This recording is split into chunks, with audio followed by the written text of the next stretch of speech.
Mario 64 speedrunning has been around for a long time. Being one of the biggest speed games of all time, it's no surprise there's no shortage of interesting characters and fascinating stories.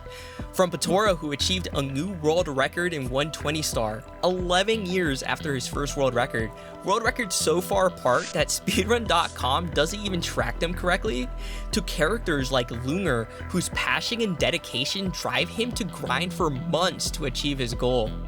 The community is full of inspiring stories, and while many speedrunners chase times, ranking, and prestige, there are those, like Mikko, who pursue speedrunning for different reasons. In the depths of Mario speedrunning, there's a term called a free run. This is when you just play the game, doing cool looking movement with no clear goal. Many runners do this just autopiloting the game, practicing general movement, not for one particular star, but for the game as a whole. But Mikko took it to another level. Mikko didn't just want to send a few Twitter clips and move on. He wanted to make an impact. And through this decision, out came some of the craziest and most impressive videos ever created for this game. But who is Mikko? So Mikko is a speedrunner from Finland, and there's not much known about him. Like a lot of runners, Mikko started by running individual stars, but these weren't your normal times. Mikko was always different. In his earliest videos, he was going for the craziest strategies that no one at the time even practiced. His first video was of a strat that only few had attempted when it was even uploaded, the pole skipping LLL. Today, this strat is actually done in full runs, but back then, this was incredible. It was clear that Mikko was a great runner. So what was his times in the main categories? Maybe 15 and 16 star, or at least like top 100 and 120. Nope, nothing. Mikko didn't focus on main categories. So why was he practicing the hardest strategies in the game for seemingly no reason? Mikko didn't stop at stars that would be performed in regular runs. He started to create impressive free runs with seemingly no goal in mind other than just to be visually stunning. And this is where Mikko really started to shine. Mikko had turned Mario into an art form. He used his creativity to come up with incredibly unique ways to create the strangest and most difficult circumstances while still maintaining control of the game. Movement that would require world record level knowledge and skill, he was just doing because he could. He would mash known glitches together, using them in unorthodox places just to create a spectacle of a video. A weird flex? Maybe. But amazing to watch? It really was. Mikko's impact didn't just stop at the free running scene. He also had a large impact in the single star community. For those unfamiliar, single star is when you attempt to be the fastest to get a specific star in a stage. These records are among some of the hardest to beat, with some arguably being harder than getting a main category world record. But Mikko was rapidly gaining a reputation for his passion and dedication towards challenging stars, and single star seemed to be his next endeavor.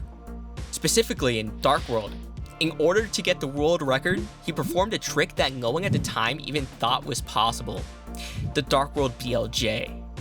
This was only thought to be possible by TAS, and not only did he do it once, or twice, but 3 separate times. A trick that no one had even come close to, he had just done 3 times. He was really unstoppable, getting both the stage and red coins world record.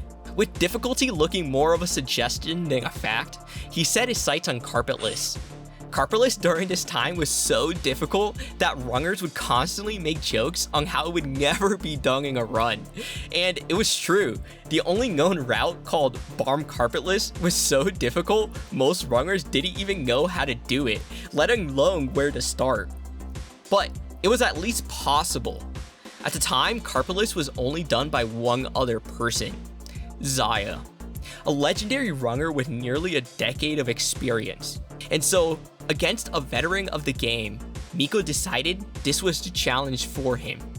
And just like he did with the stars and free runs before, he achieved his goal and got carpetless. And there it was, 3 of the hardest stars ever achieved, and he was a pioneer in 2 of them. Tricks that would never be done in a run, done once, just so Mikko could move on back to his free runs. Mikko left his mark seemingly where he wanted to. You might be thinking, why have I never heard of this runner? Well, it's probably because he doesn't upload anymore. For the past 3 years, he hasn't uploaded anything new to his YouTube or Twitter. And to this day, he's never actually uploaded an official run of the game. The only things we have now are his incredible videos and the mark he made on the community. It looks like to me, and probably to Mikko, that in this form, Mario was art. Mario was a challenge and a creative outlet at the same time. It was a mountain and a canvas, letting those who want to get to the top work to get there, and allowing those who want a creative outlet to express themselves. So thanks for watching. I would really appreciate it if you hit the like button and consider subscribing. I would like to make more of these in the future, like highlighting runners who are unknown to many who played the game in modern times. So let me know in the comments what you liked or didn't like about this video, and see you later. Become legend.